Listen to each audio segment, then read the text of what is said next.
Thank you. Hi, I'm Patrick Gibbs, and I am with SLUG magazine.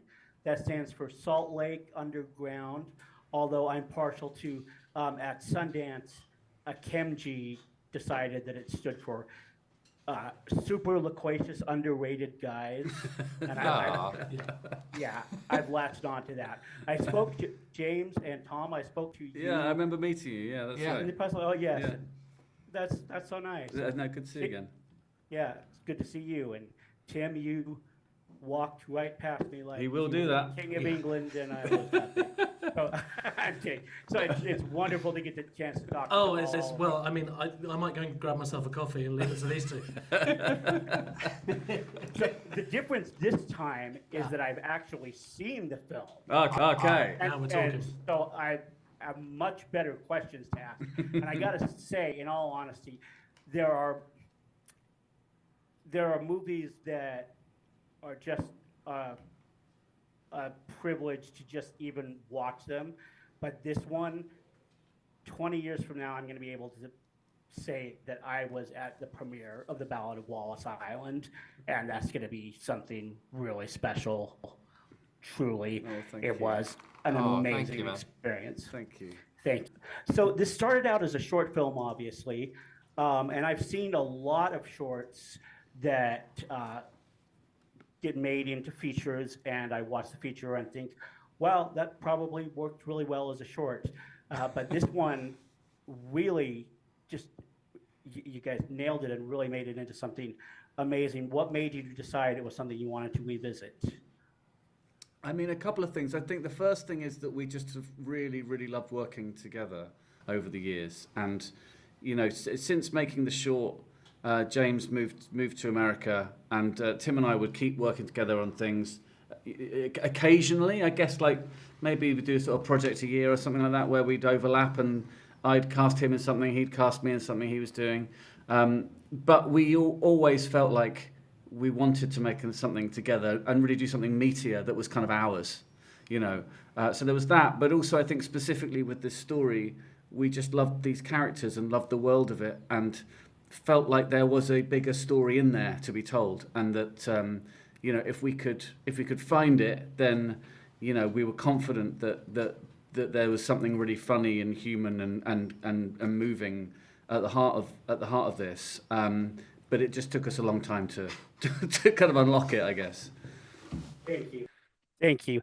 And you know, I look at the story behind the gestation period of this, and I don't think I've done a single interview over the past 4 years that doesn't in some way come back to, well, COVID happened, and I started thinking about, but the thing about this one that makes it distinctive and special is I think that a lot of us were having a moment of introspection and thinking in those periods, in that time, about those periods in our past that we maybe didn't appreciate at the time, trying to sort through the present and figure out our future and our lives.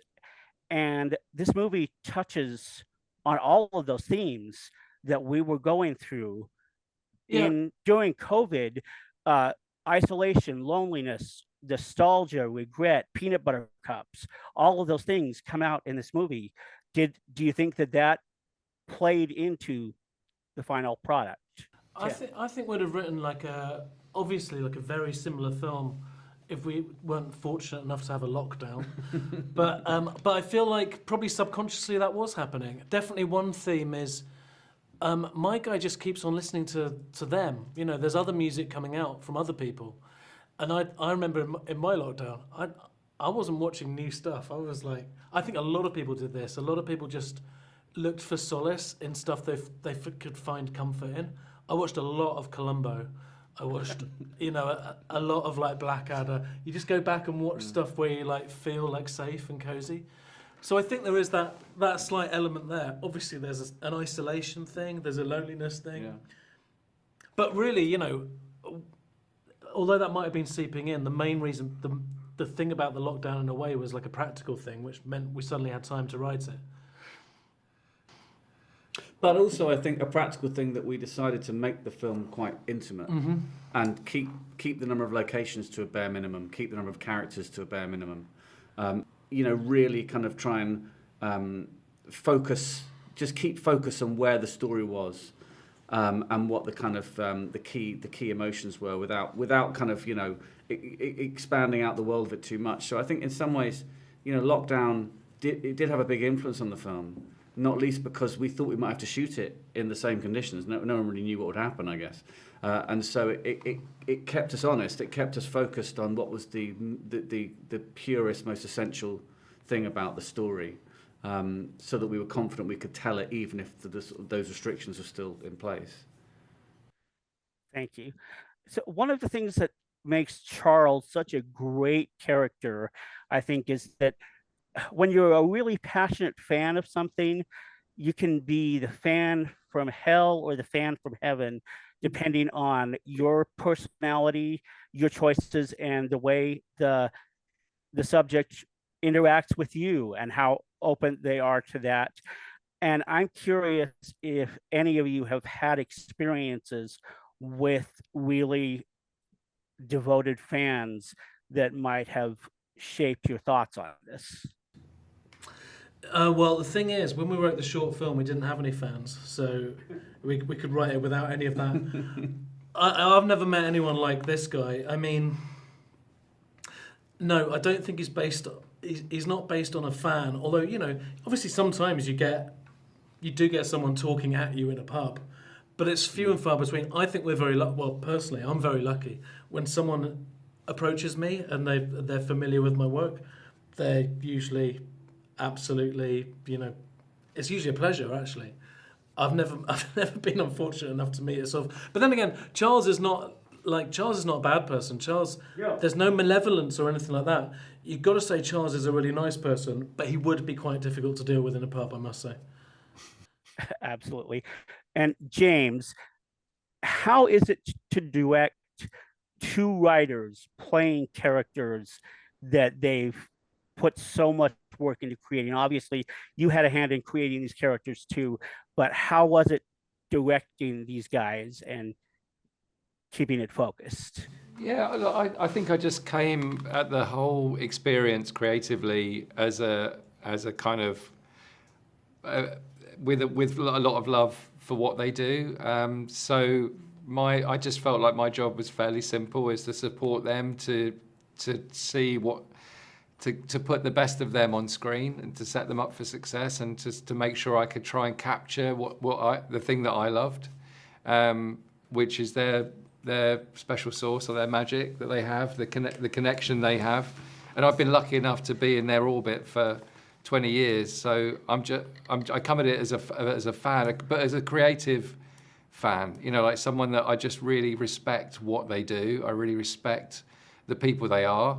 So they're the people as you move through your career, you gravitate back to the people that you love and you want to spend time with, doing what is essentially a very difficult job. So yeah, I had the privilege really of having a front row seat watching my best friends do their thing on screen. It doesn't get much better than that. So as a director, you're just trying to guide them. I was just they'd written a really good roadmap, and I'm there to sort of support them, guide them, and tell the story with a camera that doesn't get in the way of that in the purest form. So it's about kind of just being really instinctive and feeling what that feels like, feeling the story with the camera.